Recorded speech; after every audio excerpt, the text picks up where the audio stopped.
welcome to Isabella's Library. Today I'm going to be reading a chapter of Ramona's World. This is by Beverly Cleary. And right here it says Ramona takes on 4th grade. Okay, this is a chapter book, so there won't be very many pictures, so I'm just going to be simply reading it. Right. Spelling trouble. Ramona decided to speak up. What difference does it make if people know what you mean? She asked.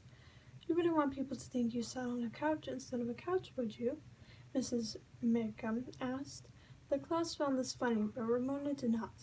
Now when the class laughed, she felt her face grow hot. Mrs. Mickham continued, and before lunch, are you hungry or hungry? The class laughed, harder this time.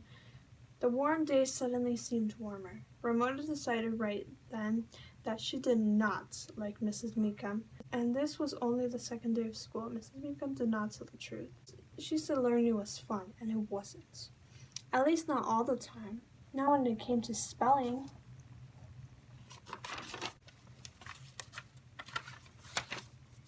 Okay, so now the actual chapter starts. Chapter 1. Ramona spreads the news. Ramona Quimley was 9 years old. She had brown hair, brown eyes, and no cavities.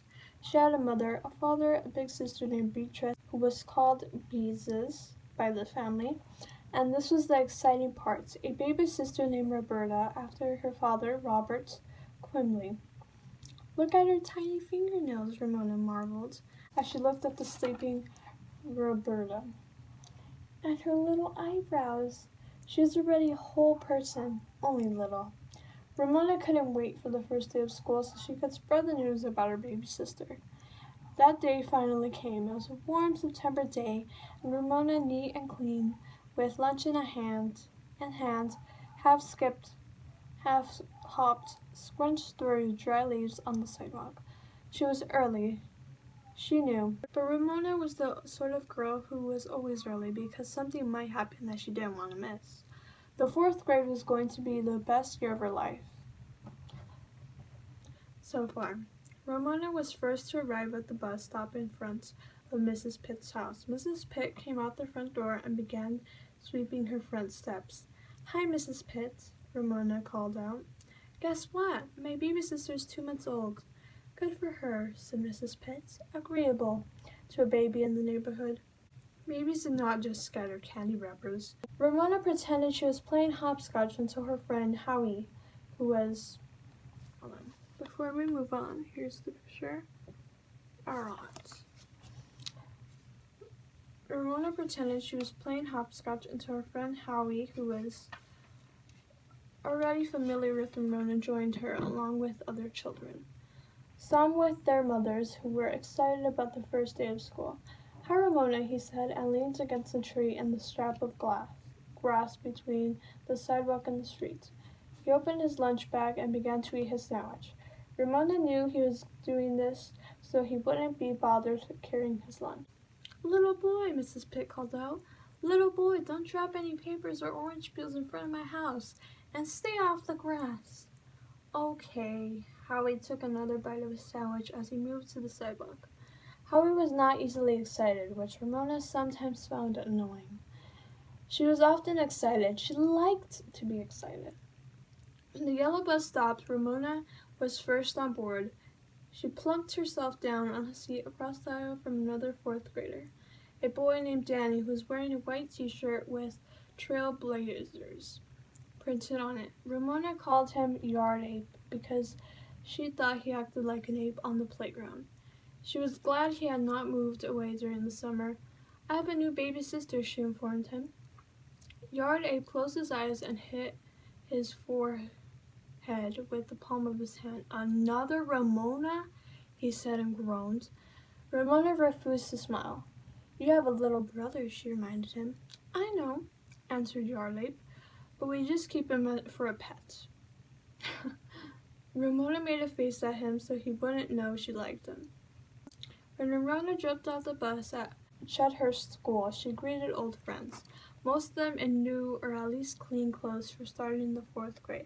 When she saw Janet, whom she had often seen in the park during the summer, the two girls compared their calluses on the palms of their hands.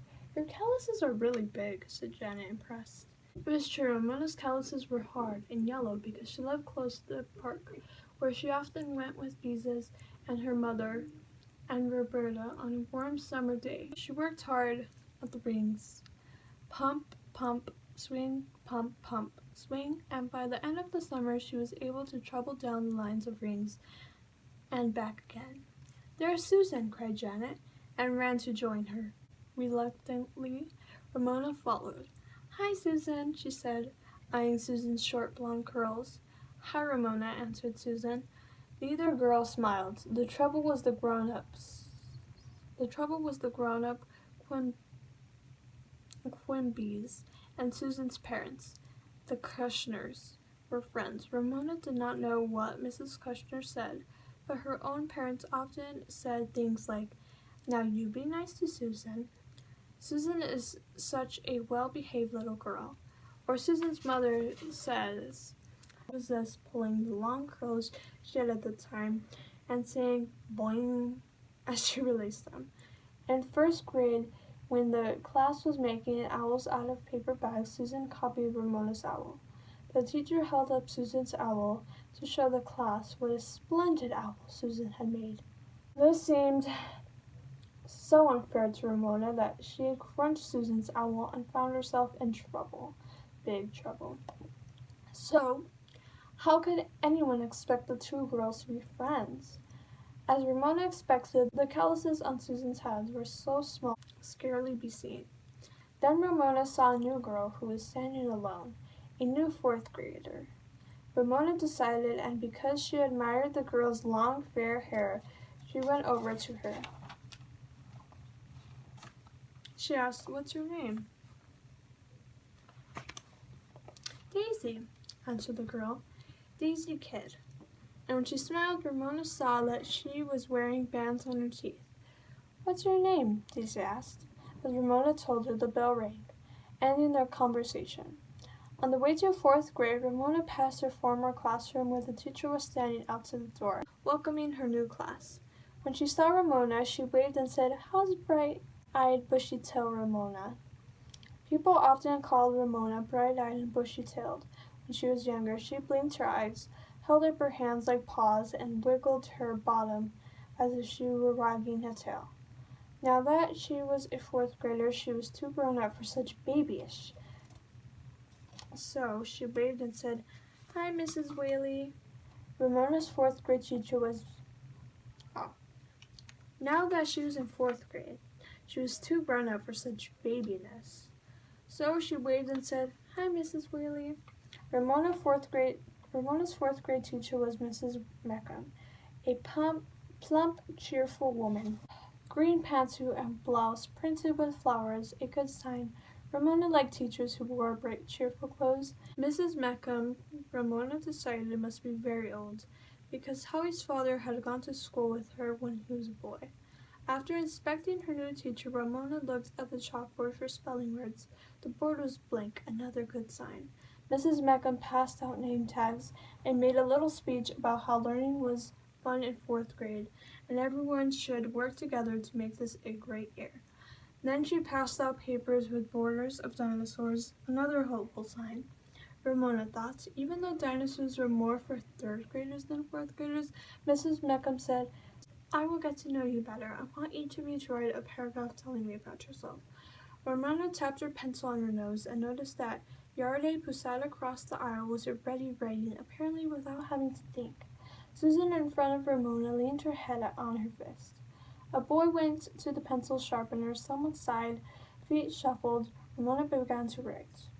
She enjoyed writing in cursive because her third grade teacher once said, "Ramona, your cursive is better than mine." Now she wrote fast because she had so much to say. "My name is Ramona Quimby. I have a baby sister. She's cute. She screams if she is hungry." Ramona paused. Screams looked peculiar. Maybe it was spelling with an EA instead of EE. Oh well, anyone would know what she meant. She had so much to say she did not want to waste time spelling. Sometimes I sat on the couch and hold her. Ramona enjoyed writing. Her face grew flushed as she wrote faster and faster towards the dinosaurs at the bottom of the page. Her last lines, not as neat as her first, were written across the dinosaur heads. She can grab my finger, Mother says. I used to look like her. She says I can be her role model. Ramona squeezed a tiny sketch of a baby's sleeping face between a brontosaurus and a tyrannosaurus. Ramona was proud of her work. She glanced around to see what her classmates had written about themselves. She leaned forward to look over Susan's shoulder. Susan had written half a page in neat cursive and was busy coloring dinosaurs neatly, of course, with crayons. Ramona read, "My name is Susan. My favorite color is blue. My favorite food is..." Ramona did not need to read any further. She half rose from her seat to look across the aisle towards Yard Ape and read in his neat uphill cursive, "My name is Daniel. Call me Yard Ape. I am 9 years old. I am not married. I am a kid and proud of it." Me too, thought Ramona, filled with admiration for Yard Ape, a small boy who earned stars or good work at the top of his paper and looked as if he was about to get into trouble. Somehow he never did, not in the classroom. On the playground he ran faster, yelled louder, and kicked balls further than any of the other boys. "All right, class," said Mrs. Mackham, "pass your papers to the front." Ramona was so pleased with her work she was almost sorry to part with it. At lunchtime, when the class went to the multi-purpose room, Daisy sat down beside Ramona. "Okay if I sit here?" she asked. "Sure," said Ramona. Together the girls tore open their lunch bags. They shared Ramona's corn chips and ate half of Daisy's brownies. Ramona told Daisy about Roberta. Daisy wished she had a little sister. She only had a big brother. Ramona admired Daisy's long blonde hair. Daisy admired Ramona's short hair and said she was lucky to have hair that didn't get tangled when it was washed. It was a good beginning. After lunch, Mrs. Mackham said, "I've had time to look over what you have written.